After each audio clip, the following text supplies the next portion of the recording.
The Gray Man, the Werewolf of Wysteria, the Brooklyn Vampire, the Moon Maniac, the Boogeyman, Albert Fish.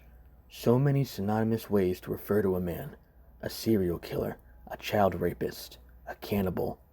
Let's see what insanities we can discover from the dark mind of this killer.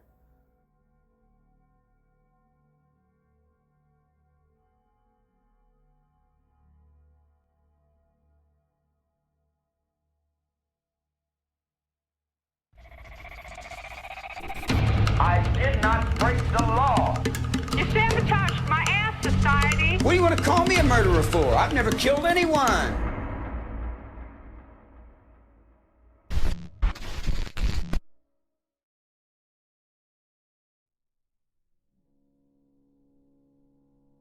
On May 19th of 1870, born to a 75-year-old father and a 32-year-old mother, he was the youngest of 4 living children, having a deceased sibling by the time he was born.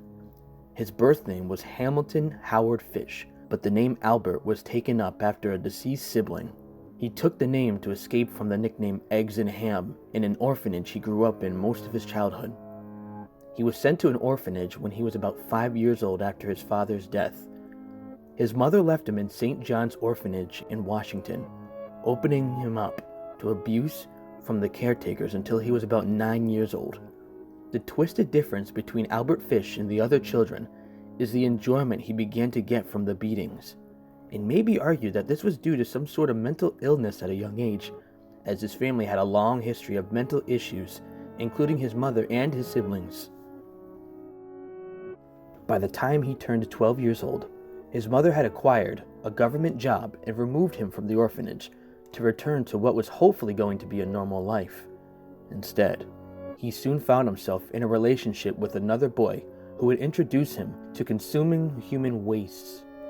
By 1890, Albert Fish had began raping young boys as a prostitute and 8 years later had an arranged marriage with Anna Mary Hoffman. The two would have 6 children.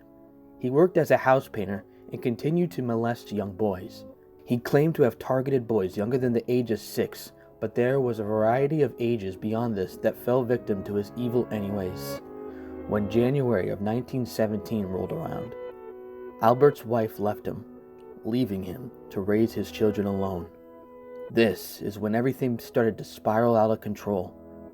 Albert would then begin to have hallucinations and began to go insane, making claims that he was listening to the instructions of John the Apostle after wrapping himself in a carpet. Then, his self-harm began. Albert participated in several strange self-harm acts, including, but not limited to, the following: injected needles into his groin and abdomen, beating himself with a nail-studded paddle, and putting wool into his anus that had been doused in lighter fluid, later setting it on fire. All the while, he maintained his ways of kidnapping children and even paying other boys to kidnap younger children for him. Soon, Albert Fish would begin murdering and eating his victims. Some victims he had include the following: 10-year-old Grace Budd, 9-year-old Frances McDonald, and 4-year-old Billy Gaffney. Here's the description of his murder of Billy Gaffney. It is highly suggested you skip to the timestamp in the video if you find vivid descriptions to be disturbing.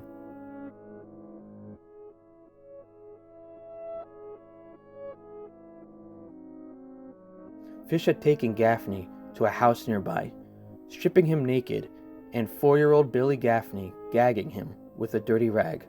The boy's clothes were burned. The next day, he came back with a homemade 9 of tails whip and whipped the boy's behind until he was bleeding badly. He cut off the boy's ears and nose and slit his mouth up to where his ears used to be.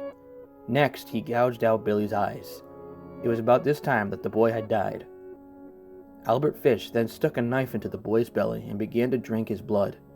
He put the nose and ears, along with other meat from the boy's body, in a grip sack, decapitated the corpse and quartered it, removing the hands, arms, feet, and legs just below the knees. These were also put into the sacks with plenty of stones. The sacks were then thrown into pools near North Beach to sink to the bottom. The remaining part of the body was his to eat. He took the boy's genitalia, ears, nose, fat from his behind, fat from the boy's face and belly, and baked them for about 2 hours. He complimented the taste of the meat, saying it was better than any roasted turkey he'd ever eaten.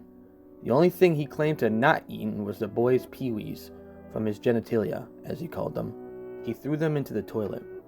These 3 murders are the only ones that are confirmed, though there are suspicions by the authorities, including the murders of 5-year-old Emma Richardson, 12-year-old Yetta Abramowitz, 6-year-old Robin Jane Liu, 16-year-old Mary Eileen O'Connor, and 17-year-old Benjamin Collins. Furthermore, if Fish's claims are to be true, there could have been upwards to 100 or more murders that he committed in his lifetime. Most of the targets that Fish had, according to his claims, were disabled, mentally ill, or African American boys. He felt that they would have not been missed or maybe overlooked if they have gone missing. Most of his killings were done with 3 tools in what he called implements of hell, which included a knife, a small handsaw, and a meat cleaver. Not only was Albert Fish killing and eating his victims, but he was also forcing other children to participate in the harm he was causing himself. He would usually eat the meat of his chosen kills raw, as they would make up the entirety of his dinners. Joseph Meehan was the one who began the downfall of Albert Fish. He reported to the police he had seen a man identical to Fish, who was handling a child poorly, and who was crying for his mother. The description of the boy was identical to Billy Gaffney. He would admit to the murder of Grace Budd, with the motive being sexual gratification. There is no evidence to prove if he had or hadn't cannibalized the young girl. Albert Fish was arrested on December 13th of 1934. His trial began on the 11th of March, 1935. Finally, he saw his demise in an electrical chair on the 16th of January, 1936. He was 65 years old.